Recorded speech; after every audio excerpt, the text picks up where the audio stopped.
Hello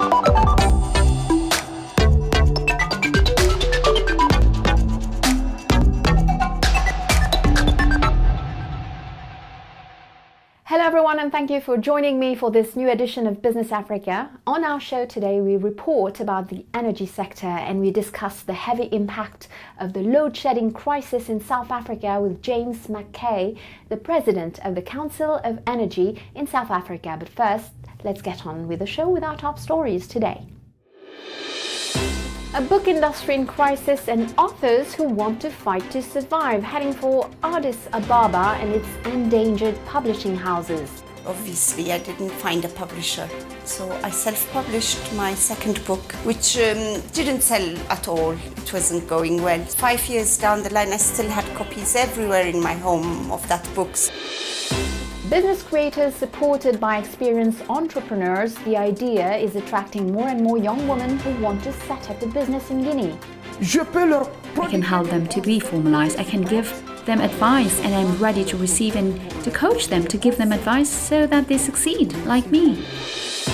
Electric mobility is soon becoming a reality in Africa. Nairobi and Kigali have opened the door to electric cars and motorbikes, and Central Africa is following the trend.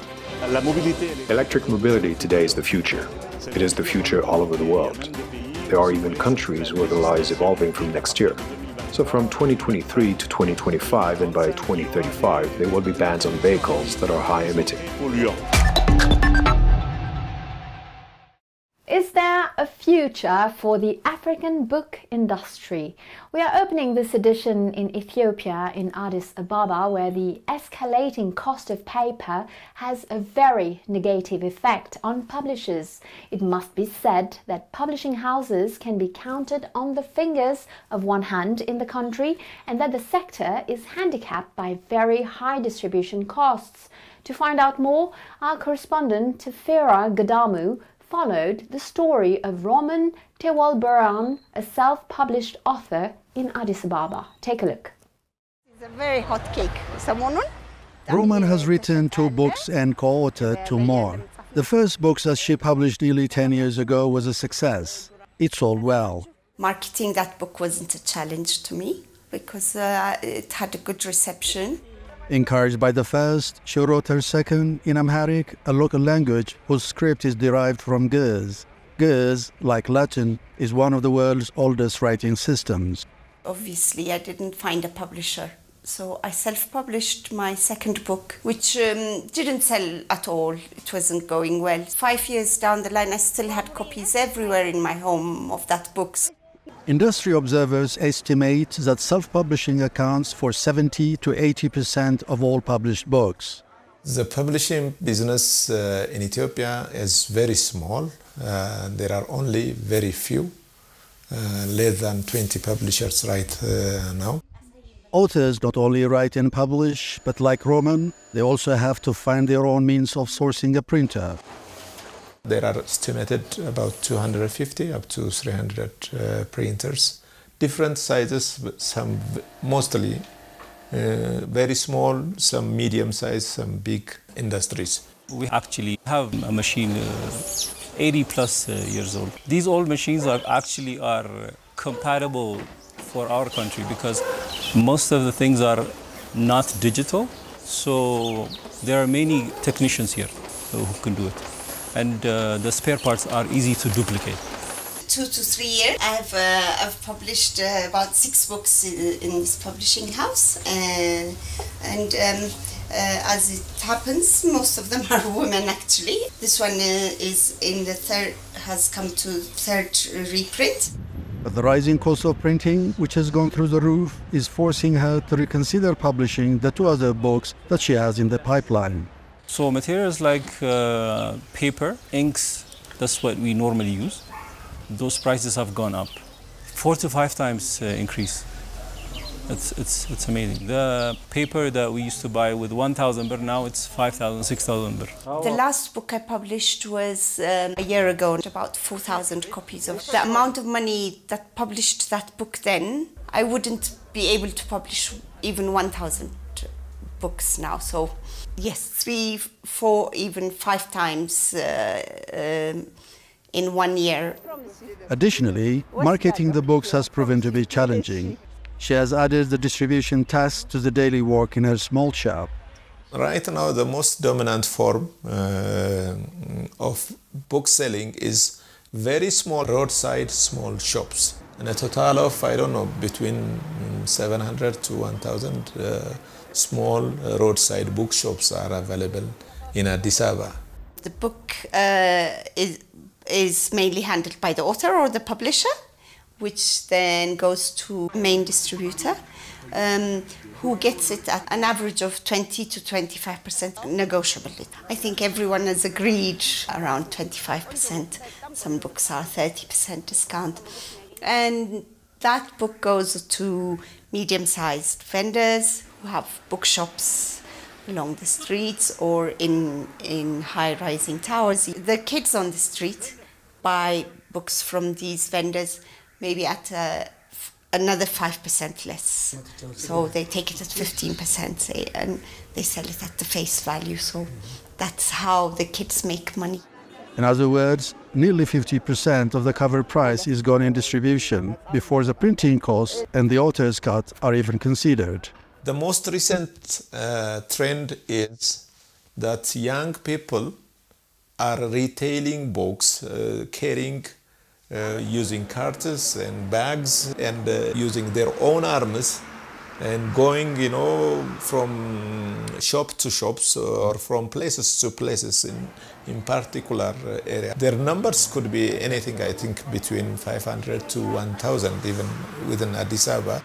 At the moment, the entire business of publishing books seems to be bumpy, and all stakeholders tend to voice the same belief. One of their solutions against the shrinking sales is to advocate tax-free paper imports. Yes, the stress that the customers, the clients, the end user, even the buyers are feeling, will feel it too.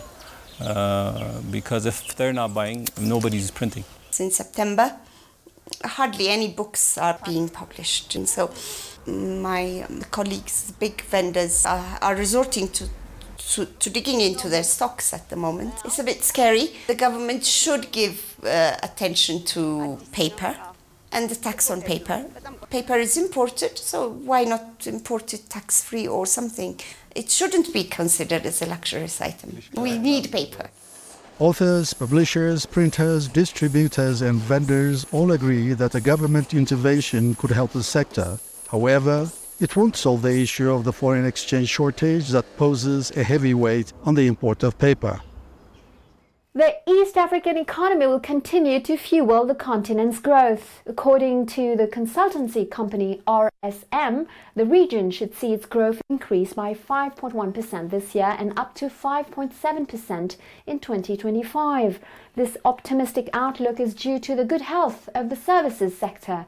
Persistent threats to regional growth include counterfeiting, energy and transportation costs, and currency depreciation.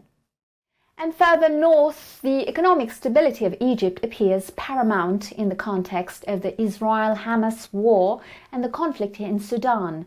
And after the announcement of a massive $35 billion financing package by the United Arab Emirates last month, here is a new game changer. The IMF and the Egyptian government have agreed to double the $8 billion, the amount of aid to the country. The central bank raised its key rate, leading to a sharp monetary devaluation.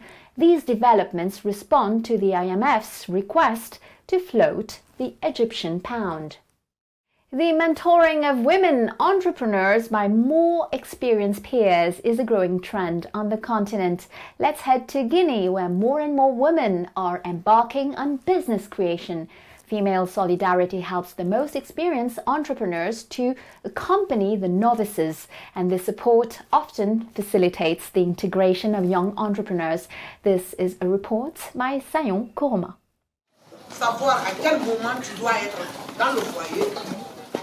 A meeting of women entrepreneurs is taking place in this courtyard in a suburb of Conakry. Such events of female entrepreneurship are rare. With 20 years' experience in business, Saran Keita of the Amijors Cooperative for Women's Empowerment is explaining the fundamentals of entrepreneurship to these young women.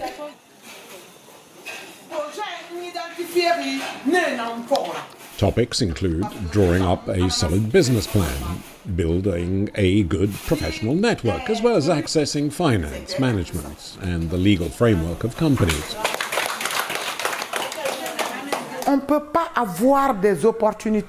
We cannot have opportunities with the state and institutions if we are not organized internally. Suppose we don't respect the administrative norms, we have to get ourselves in order, pay taxes, register officially, and be formalized. For those who are not formalized, I told them to come, and I can help them to be formalized. I can give them advice, and I'm ready to receive and to coach them, to give them advice so that they succeed, like me.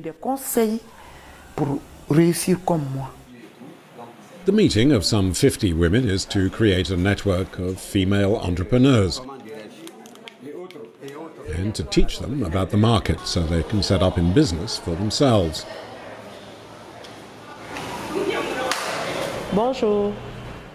5 months later, we catch up with Aya, who took part in the meeting. The 29-year-old is making a success of her decoration and agri-business, thanks to the guidance she received from her peers. What time is your appointment tomorrow? 7 a.m. 7? We young people intend to revolutionize development in Guinea, and over 5 years, we project ourselves in the sub-region. We will try to conquer the sub-region with products that are purely made in Guinea, and to say that it is not only multinationals that can come and take our place in Guinea. With an estimated monthly turnover of more than 700 euros, 10 times the Ghanaian minimum wage, the young manager is making her way thanks to the networks of women entrepreneurs.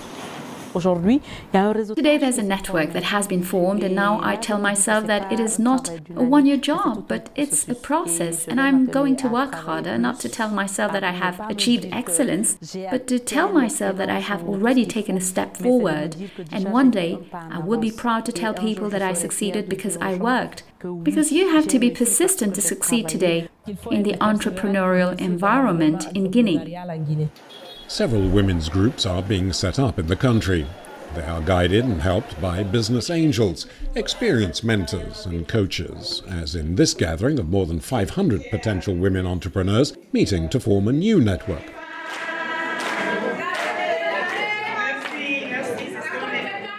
At its head, one of the most experienced entrepreneurs in the country, Mariama Satina Sai, CEO of Groupe Mondial Tours. With a career spanning more than 25 years, this former minister has been involved in tourism, football and the agro-industry, and is now leading this women's club, which aims to give wings to young startups. Women need to have much more courage and believe in themselves. They are afraid, they say to themselves that no, it won't work. If we are together, this women's solidarity will give courage to those who don't have any. So I'm talking about solidarity, and today there are microfinance institutions, there are funds that exist, and there's a whole range of things that can help develop what we do. It's up to us, it's up to the women to organize themselves together, to think together, to push as many women as possible into the field of entrepreneurship. SADEN, the Ghanaian Entrepreneurs Fair, is also part of this push. Another location in which an emerging economic elite can be trained. Over the past 3 years, it has helped 12,000 entrepreneurs. The objective is to build sustainable and successful businesses. The project's vice president is Salematu Sako. The 31-year-old is one of the key figures in promoting women in Guinea. Her initiative is intended as a framework for endorsing and supporting the development of women entrepreneurs. SADEN wants to be an instrument that accompanies the creation of companies that can be local champions, national champions, champions of tomorrow. And for this, we must invest in training. We must invest in capacity building. This is what we're trying to do with many partners who support us and accompany us. Today, it could be said women's entrepreneurship is enjoying a heyday in Guinea. Women are encouraged to take the lead, create their businesses and be autonomous. It is an important trend today, as recent figures indicate that 300,000 female-owned SMEs are registered in the country.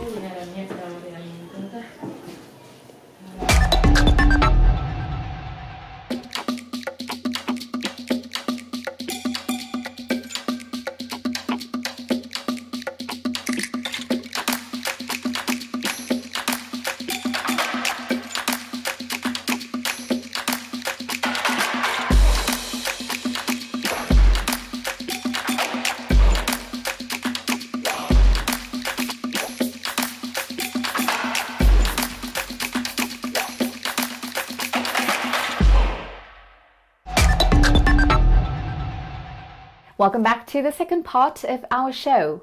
The South African economy is still escaping recession, but it grew by 0.6% only in 2023 compared to 1.9% in 2022. The logistics challenges at state-owned port and rail operator Transnet, which have hobbled exports, are of course at the root of this mixed performance.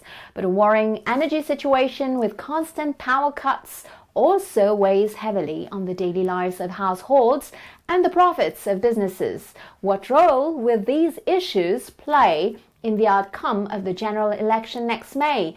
To discuss the country's energy crisis, we spoke in Joburg with James Mackay, the Executive Chairman of the Energy Council of South Africa. Take a look. How would you describe the energy crisis the country is facing? The energy crisis in South Africa has been building for years, and I think we have seen the load shedding has escalated. 2023 was our worst year of load shedding on record. And really, we've lost energy security through a lack of performance in our traditional assets. Very much 86% of our power still comes from coal-fired stations. We lost reliability. A lot of the new build programs ran over budget, over time, didn't perform well. And at the same time, our commitments around the energy transition and building new renewable generation and clean technologies, including gas to power, have also been delayed. And I think these have all culminated, along with what we know that happened is state capture and corruption and a hollowing out of capacity and capability in important organizations like Eskom. And so really these have all culminated in an energy crisis. But we feel the impact as South Africans through load shedding. But the energy crisis is much deeper than just load shedding. What has been the impact of this crisis on business last year and over the last few months? Was it a heavy impact? Absolutely. Load shedding has been very difficult for the economy. I think smaller businesses really take the biggest hit, and it has also definitely impacted employment. What we have seen is a very rapid response to load shedding through sort of increases in rooftop solar. We've got nearly 5 gigawatts of installed rooftop solar in South Africa now, and that is from a very low base in 22. But it's debilitating. Any industrialized economy cannot function without reliable energy and with load shedding. The government has come up with a comprehensive strategy. Could you walk us through it? So the pathway to resolve our energy crisis has probably got 2 or 3 important pillars that it's built on. So firstly, business and government have come together under what has been termed the Presidential Energy Action Plan, and government announced the National Electricity Crisis Committee to deal specifically with 3 things. How do we end load shedding as quickly as possible? That is largely focused then on the Eskom power station performance and turnaround. The second pillar of that is then to focus on new generation, so rapid deployment of rooftop solar, utility wind and solar, but also accelerating gas to power. And the third leg is long-term sustainability of the energy sector, so it's key reforms. So we know that there is the Electricity Amendment Act is being revised, and that bill is going through Parliament at the moment. There's the unbundling of Eskom as our central utility into a separate transmission company, a generation company, a distribution company. That is ongoing. And there are many other market liberalization reforms around wheeling, trading, municipal utility reforms. And a strong commitment from the business sector too. Through Business for South Africa, businesses come together through what has been done, put forward as the CEO pledge. So it's 130 CEOs of the top companies in South Africa have pledged to work in a partnership and support with government and support the programs around energy, recovery of the energy crisis, but also with focus areas on transport, logistics, and crime and corruption. Do you see the energy crisis playing a crucial role in the coming election? So certainly as the Energy Council, we support government and are engaging with government very proactively, but we don't participate in the politics. The elections is really just it's a date in the calendar. That said, I think our elections this year will be heavily contested, and so politicians are clearly going to use the agendas around energy. So, the load shedding and energy security, certainly social issues and impact of load shedding, but it's also job creation through state-owned entities and big utilities like Eskom. And also very much the climate change agenda in terms of emissions reduction and commitment towards a decarbonisation and shutting, which ultimately has to be done through shutting of coal-fired power stations. Well, it was James Mackay, the Executive Chairman of the Energy Council of South Africa. And we stay in South Africa, where renewable energy took the lion's share of discussions devoted to the sector in Cape Town earlier this month. Participants at the African Energy Indaba focused specially on distributed energy resources, the DER systems. These are small-scale electricity production technologies, such as solar panels or wind turbines. It could benefit 50% of Africans currently without electricity. Kenya, Rwanda and Uganda have already adopted them, and development institutions moving away from financing fossil fuels have started to include them in their project portfolios. Well, we are often our own best advocates, as the saying goes. This is certainly the opinion of the richest man in Africa. According to East African media, Nigerian billionaire Aliko Dangote is considering doing oil trade without the big international trading companies who are so influential in the commodity world. He plans to launch his own trading company in London, which would allow him to directly purchase the crude oil needed for his new 650,000 barrels per day refinery. Sustainable mobility appeals to Africa. Concrete and inspiring examples of safer, cleaner and more accessible mobility are multiplying on the continent. After Kenya and Rwanda, it is Cameroon's turn to take over these initiatives in the Central African sub-region. Many actors are already involved in the country, as our correspondent in Cameroon, Abubakar Siddiq Munchili, found out. Take a look. This is the first solar-powered charging station for 100% electric motorbikes and cars in a gas station in Cameroon. We are on the Presidential Boulevard in Yaoundé, the country's capital. Total has the ambition to be a global player in the energy transition, and we've made we have the ambition to be net zero in carbon emission by 2050, together with society. And for us, in order to do this, we need to have the energy mix that allows us to get here.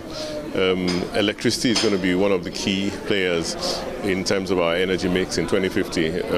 We forecast that 50% of our portfolio will be electricity from renewable sources, wind and solar. In terms of Europe is much more advanced in terms when it comes to electric mobility, and there we can see that Total is very, very active as a player. In Africa, on the other hand, electric mobility is something that is just about to start, but we want to be pioneers in this field.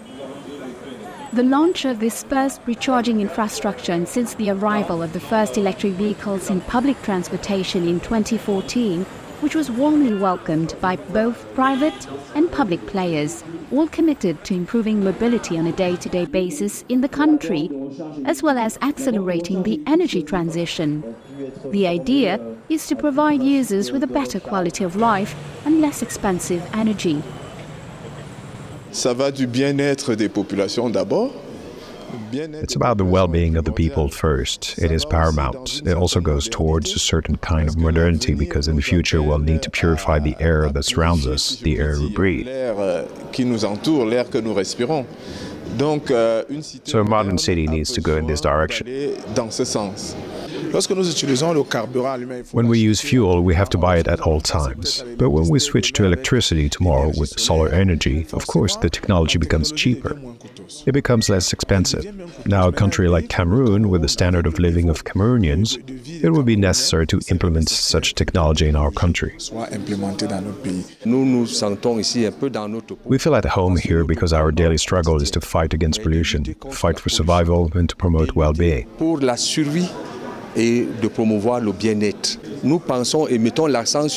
believe in and advocate the promotion of green energies to protect everything around us that has suffered from pollution by fossil energies.